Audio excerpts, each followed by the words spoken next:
আসসালামু আলাইকুম। কি অবস্থা, সবাই কেমন আছেন? এই চ্যানেলটাতে খুব বেশি নিয়মিত ভিডিও দেই না। নিয়মিত ভিডিওগুলো আমার দেখতে হলে আপনাকে এই ভিডিওটার মধ্যেও নিচে যে কমেন্টগুলো মানুষ করে সেখানে একটা চাপ দিবেন, দিলে দেখবেন কমেন্টগুলো আসছে। সেখানে দেখবেন যে একটা পিন কমেন্ট আছে, নতুন চ্যানেল লিঙ্ক। সেই লিঙ্কে গেলে আপনি নিচে যে নীল লিঙ্কটা আছে ক্লিক করলে একটা চ্যানেল চলে আসবে, নাইম কোরিয়া। সেখানে কি অবশ্যই সাবস্ক্রাইব করে রাখবেন, নোটিফিকেশন অন করে রাখবেন, নাইলে আবার নিউজগুলো খুঁজে পাবেন না। তো এখানে স্টপ করে ওই চ্যানেলে যান, গিয়া সেইখানে আজকের দিনের বা প্রতিদিনের যে নিউজগুলো আমি আপডেট করি দৈনিক 8টা 9টা 10টা, সেখানে সবগুলাই দেখতে পাবেন। যাই হোক, কথা বলছি, একটা ঝড় উঠেছে, এনসিপির ঝড়। কেউ কেউ বলছেন যে আরেকটা বিপ্লব হতে পারে, কেউ কেউ বলছেন যে প্রতি বিপ্লব হতে পারে। তবে যেটাই হোক সেটা অ্যাডভান্টেজ দিবে আওয়ামী লীগকে। স্বার্থের টানে গতকালকে যারে উস্তাদ মনে করতেন, বাবা মনে করতেন, রাষ্ট্রের সবচেয়ে গুরুত্বপূর্ণ ব্যক্তি মনে করছেন, যার জন্য লড়াই করছেন, ঝগড়া করছেন, যখন আপনার স্বার্থটাকে একটু একটু আন্ডার এস্টিমেট করলো, জাতীয় স্বার্থটাকে সামনে দেখলো, তখনই মনে হলো যে একজন মানুষ হইয়া তারেক জিয়ার পায়ে গিয়ে তিনি সেজদা দিয়ে আসছেন ডক্টর ইউনূস।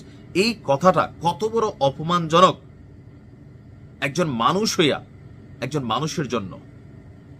আরে শেখ হাসিনাও তো এরকম কথা বলে নাই ভাই, সুদি ইউনূস ডাকছে, কাফের তো ডাকে নাই। আপনি যে শব্দটা ব্যবহার করছেন এটা তো একদম কাফেরি টাইপের কাজ, যে মানুষ মানুষের সিজদা করে, এটা তো কুফরি ভাই।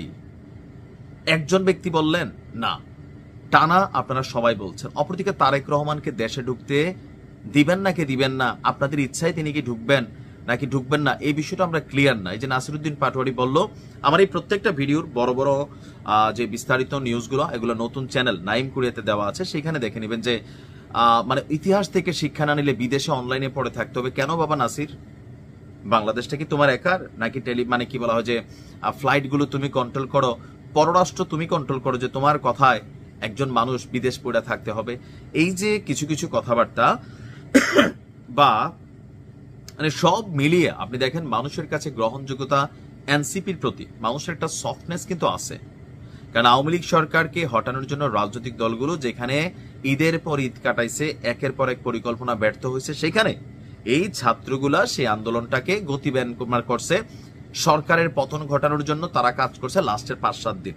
তারা কিন্তু প্রথমে কোটাতেই ছিল, লাস্টে দিয়ে এসে হঠাৎ করে পলিটিক্যাল টার্নিং, এবং কি এটা আল্লাহ পাকের ইচ্ছা ছিল, ইশারা ছিল, ঘটনা ঘটছে।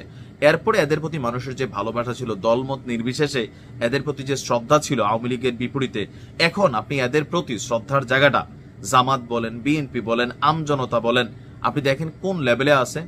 তো এত মানুষ যে বিভিন্ন জায়গায় দেখেন না, মানুষের নমুনাও টেলিভিশনের ফুটেজগুলো দেখেন না। তো সার্বিক বিষয়গুলো নিয়ে আমরা আলোচনা করতেছি, আমি আমার ভিডিও আপলোড করতেছি, নাইম কোরিয়া চ্যানেলে দেখার আমন্ত্রণ রইল। ভালো থাকুন।